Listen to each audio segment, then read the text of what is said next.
pour préparer un petit peu la réunion de ce soir, tout à l'heure, j'étais à mon bureau, j'étais quelques idées sur un papier. Mais c'est amusant, hein. Il y a un camarade qui rentre à ce moment-là dans mon bureau, il fait « Tiens, tu bosses sur quoi ?» Je fais « Bah, je bosse sur le meeting de Maurepas. » Bien, c'est quoi la situation à Maurepas? Bon, après une heure d'explication un peu confuse de ma part, je suis pas sûr qu'il ait tout à fait compris, et je suis même pas sûr d'avoir compris ce que je pensais avoir compris à la base. Ce que je lui disais, c'est que, comme je travaille, j'ai pas le temps de regarder les feux de l'amour, mais que suivre Maurepas, c'est un peu comme suivre les feux de l'amour. D'ailleurs. Même les Maurepasiens, pour continuer dans les anecdotes, les Maurepasiens de souche ne se retrouvent pas là-dedans. La mère d'un ami à moi, un très bon ami à moi, qui est une électrice de droite, très traditionnaliste, oui, traditionnaliste aussi, traditionnelle, elle m'a demandé pour qui il fallait voter, à moi. Et quand je lui ai dit que j'étais communiste, qu'il y avait des communistes dessus, bien évidemment, elle a décidé de voter pour quelqu'un d'autre. Donc cette situation qui est complexe, je dis ça en plaisantant, mais c'est pas vraiment drôle. Elle est symptomatique de tout ce qui éloigne un petit peu les citoyens aujourd'hui de la politique.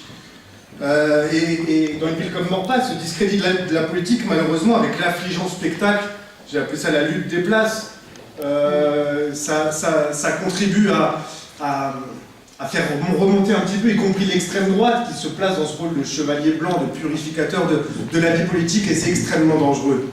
C'est pour ça que nous, communistes, nous avons pris la responsabilité politique et historique, j'ai envie de dire, de renforcer notre positionnement, qui, loin d'être une opposition fut-elle de gauche, est une proposition de politique alternative.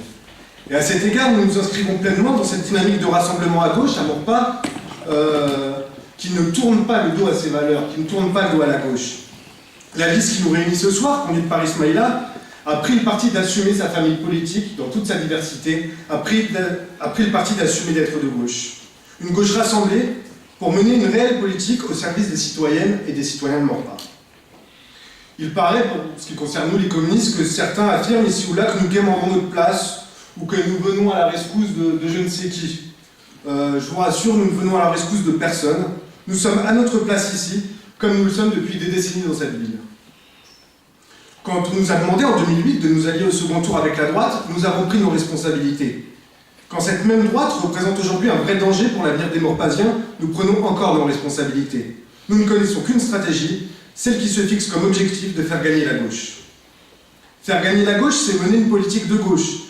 C'est se doter d'élus capables de faire des communes de véritables boucliers sociaux pour protéger les citoyens des politiques austéritaires qui font tant de ravages dans les vies de tous les jours. Se doter d'élus capables de promouvoir des politiques locales d'égalité et de justice. Faire gagner la gauche, c'est redonner le pouvoir aux citoyens. Faire de chaque habitant un véritable acteur des choix politiques des communes. Faire gagner la gauche, c'est mettre en œuvre des choix ambitieux en matière d'emploi et d'activité économique. Faire gagner la gauche, c'est faire le choix résolu du service public. Le programme proposé aux Maurepasiens, qui sera présenté tout à l'heure par Ismaïla, répond à cette triple exigence. Et je sais que les communistes se sont pleinement impliqués tant dans la conception du programme, et je sais qu'ils seront aussi impliqués dans la façon de le mettre en œuvre. Car les communistes partent à cette élection avec un esprit de responsabilité.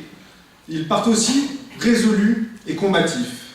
Résolus et combatifs pour une commune qui se bat pour une fiscalité juste, qui aide les concitoyens en difficulté et qui lève les impôts dans la justice. Résolus et combatifs pour une commune qui refuse les expulsions locatives, qui refuse les coupures de gaz et d'électricité. Résolus et combatifs pour une ville soutenant toutes les formes de solidarité et d'entraide. Tous les nouveaux modes d'échange et de consommation, tous les projets, les activités associatives, les projets individuels ou collectifs, qui essayent d'inventer un mieux vivre ensemble ou un travailler autrement. Nous voulons encourager toutes les nouvelles pratiques culturelles. Oui, nous avons besoin sans attendre d'égalité.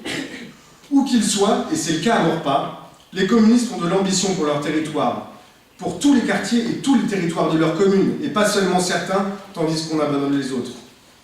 Nous avons besoin de communes qui refusent les discriminations, qui combattent les violences faites aux femmes, qui agissent pour l'égalité, qui ne renoncent pas à obtenir le droit de vote des étrangers. Sans attendre, nous avons besoin de communes qui font le pari de la démocratie, qui choisissent leurs projets avec les citoyens, qui les écoutent, les consultent, qui les associent, qui leur donnent les moyens d'agir et de contrôler les politiques mises en œuvre. Et je n'en doute pas, nous parviendrons à rendre concrets ces espoirs avec Ismaïla, avec tous les membres de la liste, avec toutes les Maurepasiennes et tous les Maurepasiens. Et c'est pour cela que le Parti communiste français appelle les Maurepas-iennes et les Maurepas-iens à voter massivement le 23 comme le 30 pour la liste Une autre audition pour Maurepas.